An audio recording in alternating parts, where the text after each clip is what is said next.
बिस्मिल्लाहिर्रहमानिर्रहीम अस्सलाम वालेकुम रहमतुल्लाहि व बरकातहू। उम्मीद है आप लोग खैरियत से होंगे। आपको पता है कि हम लोगों ने स्टार्ट किए हुए computer science for the class 9th, फिलहाल इंग्लिश मीडियम और उसके बाद शुरू करेंगे इंशाल्लाह उर्दू मीडियम।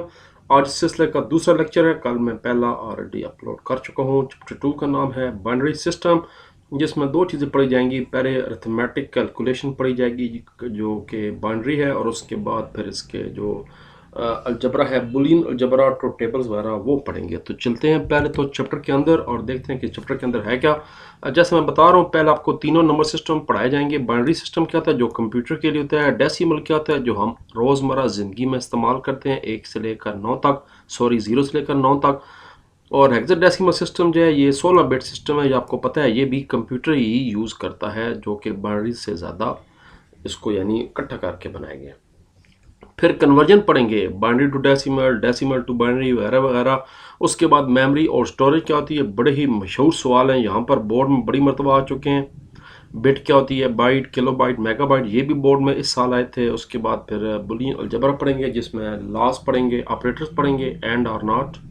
उसके बाद जो ट्रुथ टेबल बनाना सीखेंगे, कम्यूटेटिव प्रॉपर्टी है, डिस्ट्रीब्यूटिव है, एसोसिएटिव है और आइडेंटिटी है। फिर इसके अलावा ट्रुथ वैल्यूज़ पढ़ेंगे। तो चलते हैं चैप्टर के अंदर। जैसा कि रूटीन है, हम एक्सरसाइज पहले मुकम्मल करते हैं, उसके बाद फिर जूं अंदर से शार्ट लॉन्ग आते जाएंगे वो भी बताता जाऊंगा। कुछ मैं बता चुका हूँ कि इंशाल्लाह बोर्ड के पेपर से पहले मैं एक अलहदा भी वीडियोस बनाऊंगा सिर्फ एक्स्ट्रा शार्ट और एक्स्ट्रा एमसीक्यूज़ के लिए। पहले एक्सरसाइज की तरफ चलते हैं। Expression a plus B dot A plus C, basically ये डिस्ट्रीब्यूटिव प्रॉपर्टी है। ये a plus B into C बनता है। जब इसी को खोलेंगे तो बन जाएगा a प्लस बी, दरमियान में डॉट आ जाएगा और a प्लस सी। किस लॉ के अंदर जो ऑर्डर है वेरिएबल्स का वो कोई मान ही नहीं रखता, वो है कम्यूटेटिव प्रॉपर्टी। चाहे a प्लस बी हो, चाहे b प्लस a हो, एक ही बात होती है। It is cold outside. अब इसका जवाब यस में भी आ सकता है और नो में भी आ सकता है। तो फिर ऐसी चीज़ को बुलियन प्रपोजिशन कहते हैं।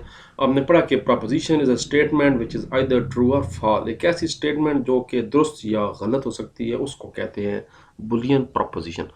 17 किसके बराबर है, 10001 के हेक्साड है। ये इसका कन्वर्ट करना है, सिंपल 2 पे डिवाइड कर देंगे 17 पे, तो ये जवाब आएगा। 1 पीटाबाइट 1024 पावर 5 बाइट्स होती है। हेक्साडेसिमल में टोटल 16 डिजिट्स होते हैं, 0 से लेकर 9 तक, और उसके बाद A B C D E F, तो टोटल बन के जनाब ये 16। Fill the blanks. Temporary memory volatile होती है, मिट जाने वाली, and permanent memory non volatile होती है, नहीं मिटती। प्रोसेसर जो होता है यानी CPU, उसके अंदर जो डाटा है वो रैम से जाता है, रैंडम एक्सेस मेमोरी।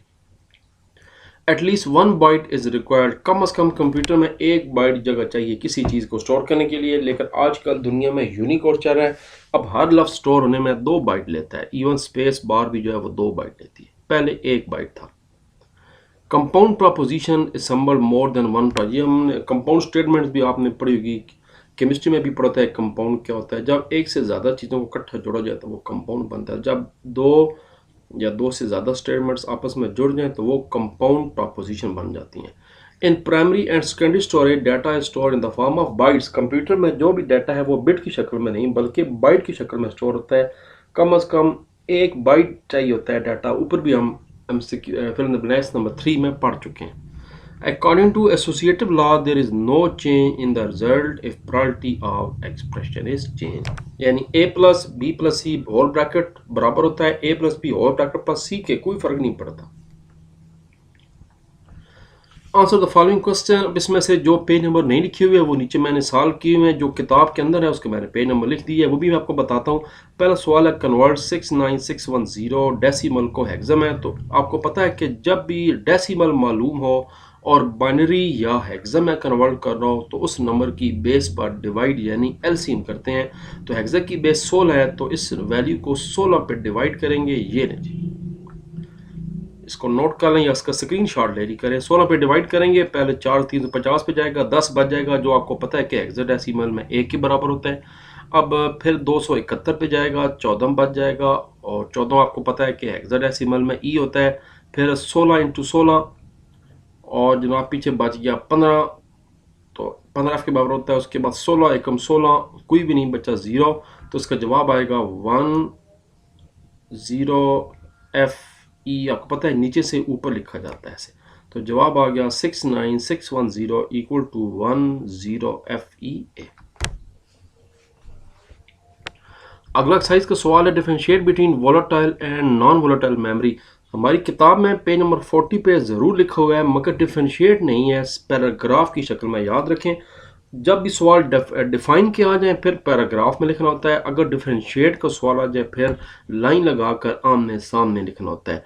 तो सिर्फ आपकी मालूमात के लिए आपको मैं दिखा देता हूँ कि पेज नंबर 40 पे ऑलरेडी ये जनाब मौजूद है। ये है पेज नंबर 34, थोड़ा सा आगे जंप लगाना पड़ेगा। ये देखें, ये पैराग्राफ की शक्ल में लिखा हुआ है। अगर सवाल आ जाए डिफाइन वोलेटाइल मेमोरी या डिफाइन नॉन वोलेटाइल तो फिर ये पूरा का पूरा लिख लें, बेहतरीन 2 नंबर मिल जाएंगे।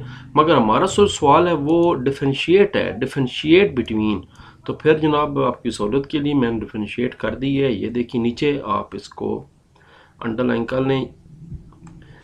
अब इसमें करना क्या है कि पहले इसकी जो पहली लाइन है याद रखें, किसी भी डिफरेंशिएट की जो पहला पॉइंट होता है वो उसकी डेफिनेशन होती है। तो पहले आप यहाँ पर लिखेंगे वोलेटाइल मेमोरी और उसके नीचे पहला पॉइंट ये लिखेंगे, a device which holds data as long as the power supply connected is called volatile memory.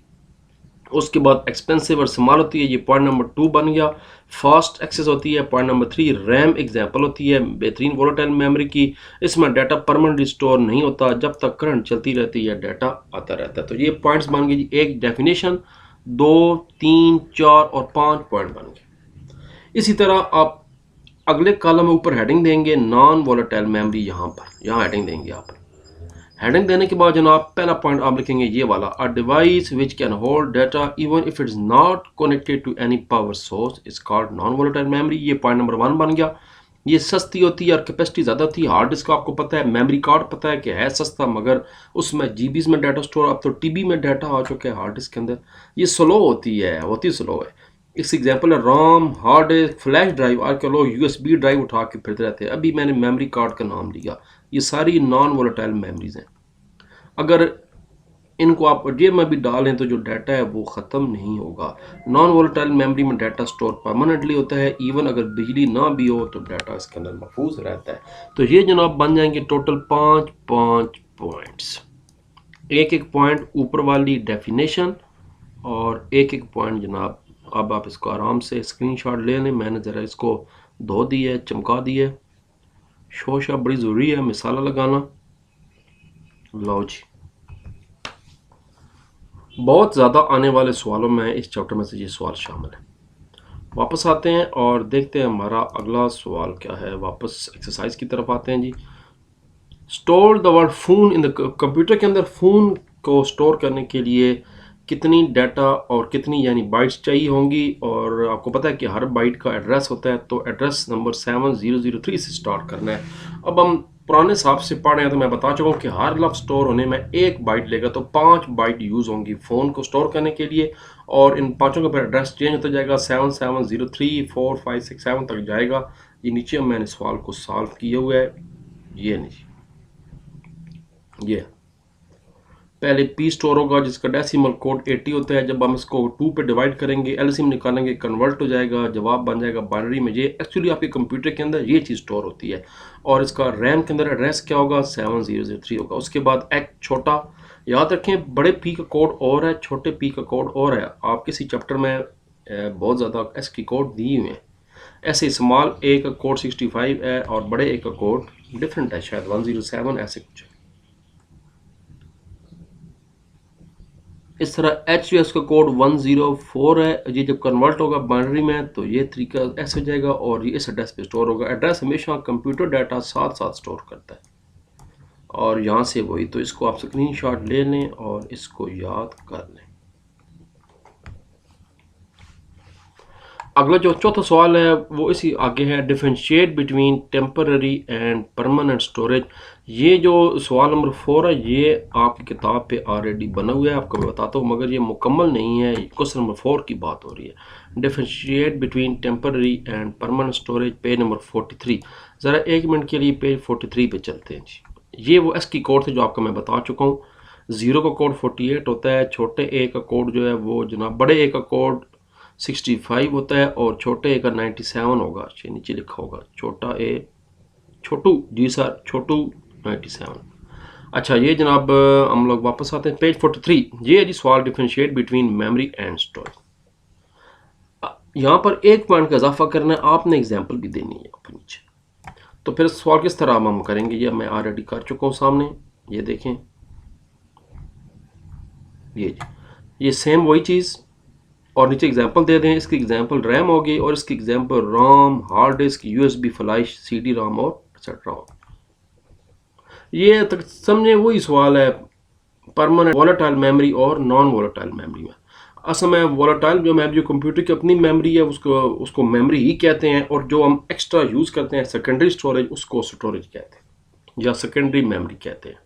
ये परमानेंट होती है और ये टेम्पररी होती है। तो एक ही बात है टेम्पररी एंड परमानेंट स्टोरेज। जो यहाँ पर आप शक टेम्पररी मेमोरी पूरा लिख लें और यहाँ परमानेंट स्टोरेज लिख लें, पूरा लिख लें। ये सवाल बन गया। अब जनाब आते हैं कुछ सवाल और जो कि अपने पास से सॉल्व करने हैं। वो है draw to table for X and Y. दो वेरिएबल लेने हैं एक्स और वाई, दरमियान में ऑपरेशन कौन सा होगा, एंड का होगा, यानी एक्स डॉट वाई होगा। और स्टेटमेंट क्या होगी, it is Sunny and today's Monday. देखते हैं जी कितनी सूरतों में ये स्टेटमेंट ठीक होती है और कितनी सूरतों में गलत होती है। तो ये जनाब इसका टू टेबल ये आगे जी, ये स्क्रीनशॉट ले लें। Write the truth table for x and y where x is it is a sunny and y today's Monday। तो जनाब पहले वेरिएबल x आपको पता है कि चार पॉसिबिलिटीज होंगी अगर दो वेरिएबल हों, दो एफ टी ये एक ख़ास तरीका है लिखने का ताकि मिस्टेक ना हो। और एंड ऑपरेशन में आपको पता है कि एक भी फॉल होता जाए तो रिजल्ट फॉल हो जाता है, एक भी एफ होता जाए तो रिजल्ट फॉल हो जाएगा, एक भी एफ होता जाए तो रिजल्ट फॉल हो जाएगा। एंड ऑपरेशन में सिर्फ एक सूरत में रिजल्ट ट्रू होता है, अगर तमाम वेरिएबल्स की वैल्यू ट्रू तो फिर आपका रिजल्ट ट्रू होगा। तो ये जवाब इसका ट्रू टेबल बन जाएगा। बाद किताब में 0 1 0 1 लिखा होता है, एफ 0 और 1 ट्रू होता है, मगर हमारी इस किताब में टी और एफ यूज़ की गई हैं बजाय 0 और 1 के। अब जनाब आखिरी लॉन्ग सवाल जिसमें कन्वर्जन करनी है binary to hexa, hexa to binary. ये question number 2.4 perform the following conversion. पहले हेक्सा को बाइनरी में कन्वर्ट करना है और उसके बाद बाइनरी को हेक्सा में कन्वर्ट करना है। हमारी किताब के अंदर आपको पता है जब हमने ये पढ़ा था कन्वर्जन वाले टॉपिक में, तो इसके अंदर कुछ सवाल थे जिसके साथ एक टेबल था, और टेबल भी ये वाला आपने याद करना है। ये जनाब टेबल है जी, ऊपर है टेबल, ये सा टेबल। इसके लिए आपको ये टेबल जो है बाइनरी का ए से लेकर एफ, जो ये मुकम्मल नहीं है, मैं चेक करता हूँ कहाँ पर टेबल है। डेसिमल टू हेक्सा है, ये जनाब टेबल है आपके पेज नंबर, ये टेबल। ये टेबल भी बनाना होगा, याद रखें। अमूमन बोर्ड में बच्चे टेबल नहीं बनाते तो उसके नंबर कट जाते हैं क्योंकि एग्जामिनर साहब है इसने चीटिंग की है। जब इस तरह के सवाल हैं जिसमें हेक्सा और बाइनरी आपस में कन्वर्ट हो रहे हो, ये टेबल बनाना ज़रूरी है। और ये जनाब टेबल बड़ा आसान है। पहले एक तरफ हेक्सा लेकर 0 से लेकर एफ तक लिख लें, उसके बाद जनाब वही बात है कि 8 0 फिर 8 1 फिर जनाब 4 0 4 1 4 0 4 1, उसके बाद 2 0 2 1 2 0 2 1 2 0 2 1 चलते फ्रा, उसके बाद 0 1 0 1 0 1 0 1 0 1 0, ये देख आखिर तक आ गया। तो ये बड़ा आसान तरीका है जो मैंने बच्चों को बताया हुआ टेबल बनाने का। वैसे याद नहीं रहते, इसकी लॉजिक भी होती है, वो मैं किसी दिन रहता समझा दूंगा। टेक्निकली इसकी एक लॉजिक है, मगर इसको जल्दी जल्दी बनाने का यही तरीका है कि पहले जनाब 8 0, ये देखें 1 2 3 4 8, और उसके बाद 8 1, फिर उसके बाद आधे करते जाएं 4 0 4 1 4, ऐसे फिर आधे तो ये टेबल बन जाएगा। तो अब हम सवाल करते हैं। ये मैं आपको पेज नंबर भी बता दूं इस टेबल का, पेज नंबर जनाब 38 है। अब हम सवाल की तरफ जा रहे हैं। दोनों सवाल के हैं, चूँकि एक ही टॉपिक के हैं तो फिर एक दफ़े टेबल बनाएंगे। ये ना जी पहला सवाल है, perform the following conversion, convert A B C D into binary. इधर आप हेक्सा में लिख लें ए बी सी डी, जो कि ए आपको पता है 10 के बराबर है, बी 11 होता है, सी 12 होता है और डी 13 होता है।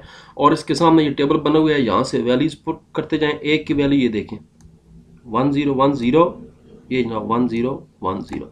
बी की वैल्यू 1 0 1 1 1 1, सी की वैल्यू 1100 1100, डी की वैल्यू 1101 1101। उसके बाद आपने इन सब को जोड़ के लिख देना है और आखिर में बेस 2 लगा देनी है, तो ये इसका बन गया आंसर। बस इतना कुछ करना है। इसी तरह अगला सवाल, अब ये इसका बिल्कुल उलट है, इसमें हेक्सा पहले दी हुई है और आपने कन्वर्ट बाइनरी में करना है, तो फिर टेबल बनाना पड़ेगा सेम। अब इसमें जनाब 4 के पेयर बनाने सवाल के हमेशा शुरू करना है राइट साइड से। ये 4 हो गया, ये जनाब 4 पेयर बन गए। उसके बाद अगले 4 ये आ गए, फिर अगले 4 1 2 3 यहाँ तक है और यहाँ तक है। ये मैं दोबारा बताता हूँ ताकि मिस्टेक ना हो जाए, दोबारा मैं आपको समझा देता हूँ।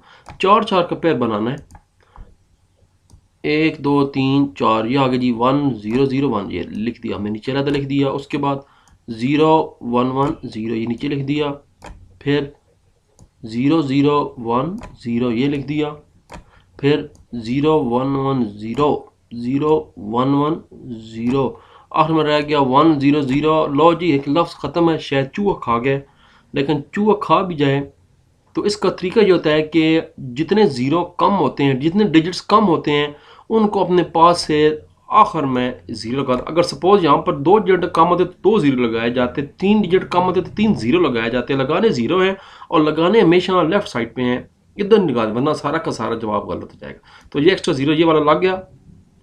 अब जनाब आपके सामने टेबल है, आप देख लें कि 1001 किसके बराबर है। ये है जी 1001, तो ये बराबर है 9 के, 9 लिख दें। 0110 किसके बराबर है, 6 के। 0100 4 के बराबर है, 6 के बराबर है। 1 जो है ये देखें ये 1 है।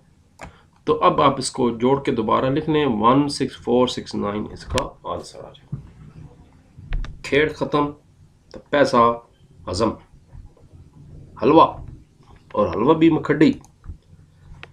चैप्टर जब ख़त्म हो गया और उसके बाद इंशाल्लाह जी अगला लेक्चर शुरू करेंगे, चैप्टर नंबर 3। बड़े ही लंबा और बड़े ही इंटरेस्टिंग चैप्टर, जिसमें बहुत ज़्यादा एक्स्ट्रा शॉर्ट क्वेश्चन भी आते हैं, पर मैंने कहा हुआ है घबराना नहीं है, क्योंकि एक्स्ट्रा शॉर्ट क्वेश्चन की बाद में इंशाल्लाह एक अलहदा वीडियोज़ बनाएंगे। तो जनाब इजाज़त दीजिए, तब तक अल्लाह हाफिज़, पाकिस्तान जिंदाबाद। थोड़ी सी टुन टुन सुने, मैं तब तक चाय पीता हूँ।